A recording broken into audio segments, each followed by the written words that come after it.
ಇನ್ನು ಉಚ್ಚಾಟನೆ ಆದರೂ ಕೂಡ ಯತ್ನಾಳ್ ಮಾತಿನ ಕದರ್ ಮಾತ್ರ ಕಡಿಮೆ ಆಗ್ತಿಲ್ಲ. ಯಾಕಂದ್ರೆ ಅವರಿಗೆ ಒಂದು ಬಲ ಇದೆ, ಅದು ಪಂಚಮಸಾಲಿ ಬಲ. ಇನ್ನೊಂದು ಕಡೆ ಸ್ವಾಮೀಜಿ ಬಗ್ಗೆ ಯಾರಾದ್ರೂ ಮಾತನಾಡಿದ್ರೆ ಎಚ್ಚರಿಕೆ ಅಂತ ವಾರ್ನಿಂಗ್ ಕೂಡ ಕೊಟ್ಟಿದ್ದಾರೆ. ವಿಜೇಂದ್ರಗೆ ಇವತ್ತು ಮತ್ತೆ ಸವಾಲು ಹಾಕಿದ್ದಾರೆ. ಮತ್ತೆ ಇಬ್ರು ಕೂಡ ರಾಜೀನಾಮೆ ಕೊಡೋಣ, ಮತ್ತೆ ಎಲೆಕ್ಷನ್ ಫೇಸ್ ಮಾಡೋಣ, ರೆಡಿ ಇದೆಯಾ ಅಂತ ಸವಾಲು ಹಾಕಿದ್ದಾರೆ. ಜೊತೆಗೆ ಬಿಜೆಪಿ ನನ್ನನ್ನು ಹೊರಗೆ ಹಾಕಿದೆ ಅಷ್ಟೇನೆ, ನಾನು ಮತ್ತೆ ವಾಪಸ್ ಯಾವಾಗ ಹೋಗ್ತೀನಿ ಏನು ಅನ್ನೋದ್ರ ಬಗ್ಗೆ ಕೂಡ ಅವರು ಮಾತನಾಡಿದ್ದಾರೆ. ಮನೆ ಬಗ್ಗೆ ಒಂದು ಡೀಟೇಲ್ಡ್ ರಿಪೋರ್ಟ್ ಇದೆ, ನೋಡೋಣ. ಕೂಡಲ ಸಂಗಮ ಸ್ವಾಮಿಗಳ ಬಗ್ಗೆ ಏನಾರ ಭಾಳ ಹಗರ್ ಬಾಯಿ ಬಿಟ್ರು ಅಂದರೆ ಇನ್ನು ನಾವು ಚಾಲು ಮಾಡ್ತೀವಿ. ನೀವು ಮುಖ್ಯಮಂತ್ರಿ 2 ಸಲ ಆಗ್ಯಾರ ಯಡಿಯೂರಪ್ಪ, ಅವಾಗ ಯಾಕೆ OBC ಕಳಿಸಲಿಲ್ಲ? ನೀವು ಮುಖ್ಯಮಂತ್ರಿ, ಈಗ ನಾಳೆ ನಾ ಮುಖ್ಯಮಂತ್ರಿ ಅದ ತಿಳ್ಕೊರಿ, ನೀನು ರಾಜೀನಾಮೆ ಕೊಡು, ನಾನು ಕೊಡು. ದಮ್ ಇತ್ತಂದ್ರೆ ಹೇಳತ್ತೇಳ್ರಿ ನೋಡಿ, ನೀ ಹಂದಿಗಳ ಕಡೆಯಿಂದ ಮಾತಾಡ.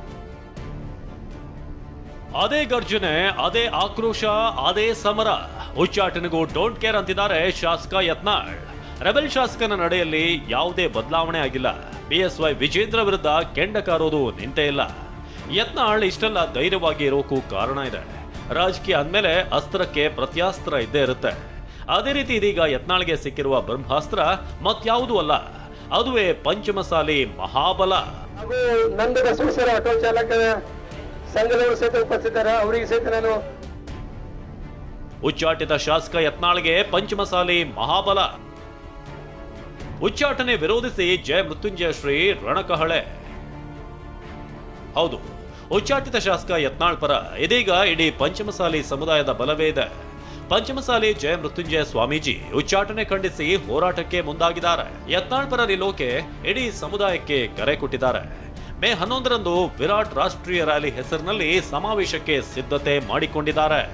ಅವ್ರ ಕಷ್ಟ ಕಾಲದಲ್ಲಿ ನಾವು ಅವ್ರಿಗೆ ತೆಗಿರುವಂಥದ್ದು ಅದು ನಮ್ಮೆಲ್ಲರ ಒಂದು ಕರ್ತವ್ಯ ಕಾರಣಕ್ಕೋಸ್ಕರವಾಗಿಯೇ ಇವತ್ತು ನಾವೆಲ್ಲರೂ ಅವ್ರಿಗೆ ಬೆನ್ನೆಲುವಾಗಿರುವಂಥ ಪ್ರಯತ್ನವನ್ನು ಮಾಡಬೇಕಾಗಿದೆ. ನಾಳೆ ನಿಮಗೆ ಬರ್ಬೋದು, ನಮಗೆ ಬರ್ಬೋದು, ಆ ಕುತಂತ್ರ ಮುಂದೆ ಯಾವ ರಾಜಕಾರಣಿಗೂ ಆಗಬಾರದಂಥ ಹಿನ್ನೆಲೆ ಒಳಗೆ ಇವತ್ತು ನಾವೆಲ್ಲರೂ ಒಂದು ಹೋರಾಟ ಮೂಲಕವಾಗಿ ನಮ್ಮ ಸ್ವಾಭಿಮಾನ ನಿಂತಿರೋ ಕೆಲಸಕ್ಕೋಸ್ಕರವಾಗಿಯೇ ಒಂದು ರಾಜ್ಯ ಮಟ್ಟದಲ್ಲಿ ಬೃಹತ್ ಪ್ರತಿಭಟನಾ ಸಮಾವೇಶವನ್ನು ನಾವೆಲ್ಲರೂ ಮಾಡಬೇಕು ಅನ್ನುವಂಥ ಒಂದು ಆಲೋಚನೆ ನಮ್ಮದಾಗಿದೆ. ಯತ್ನಾಳ್ ಉಚ್ಚಾಟನೆ ವಿರೋಧಿಸಿ ಬೆಂಗಳೂರಿನ ಫ್ರೀಡಂ ಪಾರ್ಕ್ನಲ್ಲಿ ಪಂಚಮಸಾಲಿ ಸಮುದಾಯ ಹಿಂದೂ ಪರ ಸಂಘಟನೆ ಪ್ರತಿಭಟನೆ ಮಾಡಿತು.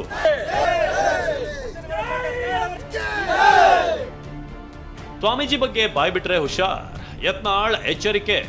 ನಾನು ಬೈ ಬಿಜಾಪುರನಾಗ ನಿಂದ್ರಿಸಿದ್ದ, ಅಲ್ಲೂ 3 ಕೋಟಿ 4 ಕೋಟಿ ರೂಪಾಯಿ ಕಳಿಸಿದ ವಿಜೇಂದ್ರ.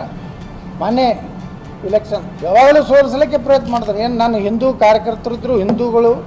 ನಾ ಹೇಳ್ದೆ, ನಾನು ಸಾಹೇಬರು ಓಟೇ ಬೇಡಪ್ಪ, ನಮಗೆ ಹಿಂದೂಗಳು ಓಟ್ ಹಾಕ. ನಾ ಆರಿಸಿ ಬಂದಿದ್ದೆ ಹಿಂದೂಗಳು ಓಟ್ ಮ್ಯಾಗ. ನನಗೇನು ಒಂದು ಮುಸ್ಲಿಮರು ಓಟ್ ಹಾಕಿಲ್ಲ, ನಾ ಅವ್ರಿಗೆ ಓಟ್ ಬೇಡಕ್ಕೆ ಹೋಗಿಲ್ಲ. ಅದಕ್ಕೆ ನಾ ಹೇಳ್ತೀನಿ, ಕೂಡಲ ಸಂಗಮ ಸ್ವಾಮಿಗಳ ಬಗ್ಗೆ ಏನಾರ ಭಾಳ ಹಗರ್ ಬಾಯಿ ಬಿಟ್ರು ಅಂದರೆ ಇನ್ನು ನಾವು ಚಾಲು ಮಾಡ್ತೀವಿ. ಇದು ಅವ್ರಿಗೆ ಗಂಭೀರ ಎಚ್ಚರಿಕೆ ಕೊಡ್ತೀನಿ. ಯಾರ್ಯಾರು ಅದೀರಿ ಈಗ ಒಂದು ಇದರಲ್ಲಿ ಕೂಡಲ ಸಂಗಮ ಎಷ್ಟೋ ಇದ್ರು ದೊಡ್ಡ ದೊಡ್ಡ ಲೀಡರ್ಗಳು ಮಾತಾಡ್ತಿದ್ರು, ಈಗ ಯಾರು ಅಲ್ಲ ಬಾಯಿ ಬಂದ್ ಮಾಡಿ ಅವ್ರು ನಮ್ಮ ಪರವಾಗಿ ಮಾತಾಡ್ಲಕತ್ತಾರೆ. BSY ಲಿಂಗಾಯತ ವಿರೋಧಿ ಮತ್ತೆ ಯತ್ನಾಳ್ ಸಿಡಿಗುಂಡು.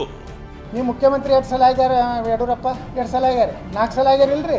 ಅವಾಗ ಯಾಕೆ OBC ಕಳಿಸಲಿಲ್ಲ? ಮೊದಲೇ ಸಲ ಮುಖ್ಯಮಂತ್ರಿ ಆದ ಮೊದಲೇ ಕ್ಯಾಬಿನೆಟ್ನ ಮಾಡ್ಬೋದಾಗಿತ್ತಲ್ಲ. ವೀರಶೈವಲಿಂಗ ಅಂದ್ರೆ ನೀವು ಮಾಡಿದ ಭ್ರಷ್ಟಾಚಾರ ಕೆಲಸದ ಸಲಾಗಿ ಇದನ್ನು ಉಪಯೋಗ ಮಾಡ್ಕೊತೀರಿ. ಅದು ಕೇಳಿದ್ರು ಅವ್ರು ಅಮಿತ್ ಶಾ ಲಿಂಗಾಯತ ವಿರೋಧಿ ಅಲ್ಲ, ಇದೇ ಪುಣ್ಯಾತ್ಮನ ಲಿಂಗಾಯತ ವಿರೋಧಿ. ಜೋಕಲ್ಲ, ನಾನು CM ಆಗ್ತೀನಿ ಎಂದ ಯತ್ನಾಳ್. ನೀವು ಮುಖ್ಯಮಂತ್ರಿ, ಈಗ ನಾಳೆ ನಾ ಮುಖ್ಯಮಂತ್ರಿ ಅದ ತಿಳ್ಕೊರಿ, ಜನರ ಆಶೀರ್ವಾದ ಇದ್ರೆ ಹಾಕ್ತೀನಿ. ನೀವು ಭಾಳ ಏನೋ ಜೋಕರ್ನಂಗೆ ಮಾತಾಡಿದ ಯತ್ನಾಳ ತಂದು ನಾ ಆದೆ ಅಂದ್ರೆ ಮೊದಲೇದ್ದು ಮುಸ್ಲಿಂ ರಿಸರ್ವೇಷನ್ ತೆಗೆದೋಗಿತ್ತು, ಹಿಂದೂಗಳ ಮ್ಯಾಗಿನ ಕೇಸ್ ತೆಗೆದೋಗಿತ್ತು. ಹಾಂ, ನಾನು BJP ಬಿಟ್ಟಿಲ್ಲ, ಹೊರಗೆ ಹಾಕಿದ್ದಾರೆ ಯತ್ನಾಳ್ ಕಿಡಿ. ನಾವೆಲ್ಲಿ BJP ಬಿಟ್ಟು ಹೋಗಿವಿ, ಅವರೇ ಹೊರಗೆ ಹಾಕ್ಯಾರ. ಯಡಿಯೂರಪ್ಪ ಮತ್ತು ಅಂತ ಅಂಬಾಸ್ತು. ಪೂಜ್ಯ ತಂದೆ ಕಿರಿಯ ಮಗ ಹಾಗೂ ಪೂಜ್ಯ ತಂದೆಯ ಹಿರಿಯ ಮಗ ಒಬ್ಬ ನಾನು, ಅವ ಸಂತೋಷ ಲಾಡನ್ನ ಮುಖ್ಯಮಂತ್ರಿ ಮಾಡ್ತಾನೆ. ಇವ್ರು ಏನಾರ ಬುದ್ಧಿ ಗಿದ್ದಿ ಐತೆ?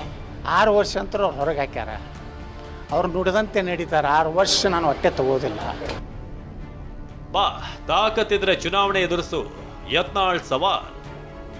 BY ವಿಜೇಂದ್ರಗೆ ಸವಾಲ್ ಹಾಕಿರುವ BJP ಉಚ್ಚಾಟಿತ ಶಾಸಕ ಯತ್ನಾಳ್, ಶಾಸಕ ಸ್ಥಾನಕ್ಕೆ ನೀನು ರಾಜೀನಾಮೆ ಕೊಡು, ನಾನು ಕೊಡ್ತೀನಿ, ಇಬ್ರು ಚುನಾವಣೆಗೆ ಹೋಗೋಣ ಅಂತ ಸವಾಲ್ ಹಾಕಿದ್ರು. ನಾವು ಏನಾರ ನಾಗರಾಜಗೌಡ ಕೊಟ್ಟಿದ್ರೆ ನೀನು 30 ಸಾವಿರ ಲಗ ಹೊಡಿತಿದ್ದ ಅಂತ ಹೇಳಿದ. ಮೊದಲು ವಿಜೇಂದ್ರ ರಾಜೀನಾಮೆ ಕೊಡಲಿ, ನಾನು ರಾಜೀನಾಮೆ ಕೊಡ್ತೀನಿ, ಇಬ್ಬರು ಇಲೆಕ್ಷನ್ ಮಾಡು. ದಮ್ಬಿದೆಯಾ ವಿಜೇಂದ್ರ? ಇಂಥ ಹಂದಿಗಳಿಂದ ಯಾಕೆ ಮಾತಾಡಿಸ್ತೀವಿ ವಿಜೇಂದ್ರ? ಹಾಂ, ತಾವೊಬ್ಬ ಸ್ವಾಮಿಯಾಗಿ SC ಸರ್ಟಿಫಿಕೇಟ್ ಕೂಡ ನಾನು ನಾಚಿಕೆ ಆಗೋದಿಲ್ಲ ವಿಜೇಂದ್ರ. ನಿನ್ನ ಶಿಷ್ಯನಿಗೆ ನಿನಗೆ ದಮ್ಮಿದ್ರೆ ನೀನು ನನಗೆ ನೇರವಾಗಿ ಮಾತಾಡ. ನನಗೆ ರಾಜೀನಾಮೆ ಕೇಳ್ತಿಲ್ಲ, ನೀ ರಾಜೀನಾಮೆ ಕೊಡು. ಶಿಕಾರಿಪುರಕ್ಕೆ ನೀ ಕೊಡು, ವಿಜಯಪುರಕ್ಕೆ ನಾ ಕೊಡು. ಬರೀ ಭಗವ ಜೆಂಡಾ ಮ್ಯಾಗ ನಾ ಆರಿಸಿ ಬರ್ತೇನೆ. ಮುಸಲ್ರ ಓಟೇ ಬೇಡ ಅಂತ ಹೇಳಿನ ಸಾಬ್ರ ಓಟ ನನಗೆ ಬೇಕು. ಹಾಂ ರೆಡಿ, ಐ ಆಮ್ ರೆಡಿ. ದಮ್ ಇತ್ತಂದ್ರೆ ಹೇಳತ್ತೇಳ್ರಿ ನಾನು. ಯಾಕಂದ್ರೆ ಡಿ ಕೆ ಶಿವಕುಮಾರ್ ಹೇಳಿದಕ್ಕೆ ಪ್ರತಿಕ್ರಿಯೆ ಕೊಡಬೇಕಾಗಿತ್ತಲ್ಲ. ಇಲ್ಲ ನಾನು BJPಯಿಂದ ಗೆದ್ದಿದ್ದೀನಿ, ತಾಕತ್ತಿದ್ರೆ ನಮಗೆ ಗೆದ್ದು ತೋರಿಸ್ತೀನಿ ಅಂತ ಹೇಳಬೇಕಾಗಿತ್ತು. ಹೇಳಲ್ಲ. ನಾ ಹೇಳಕತ್ತೀನಿ, ಬಾ ನೀನು ರಾಜೀನಾಮೆ ಕೊಡು, ನಾನು ಕೊಡ್ತೀನಿ. ನೀ ಹಂದಿಗಳ ಕಡೆಯಿಂದ ಮಾತಾಡ್ಸಲ್ಲ. ಹಂದಿಗಳು ಅಲ್ಲಿ ಹೊರಗಡೆ ಆಡ್ತಾವೆ, ಅವು ಮನೆಯಲ್ಲಿ ಕರ್ಕೋಬಾರ್ದು. ನನ್ನ ವಿರುದ್ಧ ಶತ್ರು ಸಂಹಾರ ಯಾಗ ನಡೆದಿದೆ ಅಂತ ಯತ್ನಾಳ್ ಹೊಸ ಬಾಂಬ್ ಹಾಕಿದ್ರು. ನಂದು ಮಾಡ್ಸ್ಯಾರ ಕೇರಳದಾಗ, ರಾಜರಾಜೇಶ್ವರಿ ದೇವಸ್ಥಾನದಾಗ ಯತ್ನಾಳ್ ನಾಶ ಆಗ್ಲತ್ ಮಾಡ್ಸ್ಯಾರ. ಹಿಂದಕ್ಕೆ ಹುಬ್ಳ್ಯಾಗೂ ಒಂದು ಮಾಡ್ಸ್ಯಾರ ಯಾಗ. ಇಲ್ಲಿ ಒಂದು ಯಾಗ ಆಗೈತಿ ಯತ್ನಾಳನ್ನ ನಾಶ, ಶತ್ರು ಸಂಹಾರ ಆಗೈತಿ ಇಲ್ಲೂ. ಆದ್ರೆ ಹುಬ್ಳ್ಯಾಗ ಬಂದೇ ಮಾತಾಡೋದು. ಅದೇನೇ ಹೇಳಿ ಹೈಕಮಾಂಡ್ ಉಚ್ಚಾಟನೆಗೂ ಬಗ್ಗದ ಶಾಸಕ ಯತ್ನಾಳ್ ಮತ್ತೆ ಸಮರ ಸಾರಿದ್ದಾರೆ. ಪಂಚಮಸಾಲಿ ಸಮುದಾಯ, ಹಿಂದೂ ಶಕ್ತಿ ತಮ್ಮ ಜೊತೆ ಇರೋದು ಯತ್ನಾಳ್ಗೆ ಮತ್ತಷ್ಟು ಕಾನ್ಫಿಡೆನ್ಸ್ ಕೊಟ್ಟಿರೋದಂತೂ ಸತ್ಯ. ಆದ್ರೆ ಆ ಶಕ್ತಿಯನ್ನೇ ಬಳಸಿಕೊಂಡು ಬಿಜೆಪಿ ವಿರುದ್ಧ ಹೋರಾಟದಲ್ಲಿ ಅದೆಷ್ಟರ ಮಟ್ಟಿಗೆ ಸಕ್ಸಸ್ ಆಗ್ತಾರೆ ಅನ್ನೋದು ಕಾದು ನೋಡಬೇಕಿದೆ. Bureau report, TV9.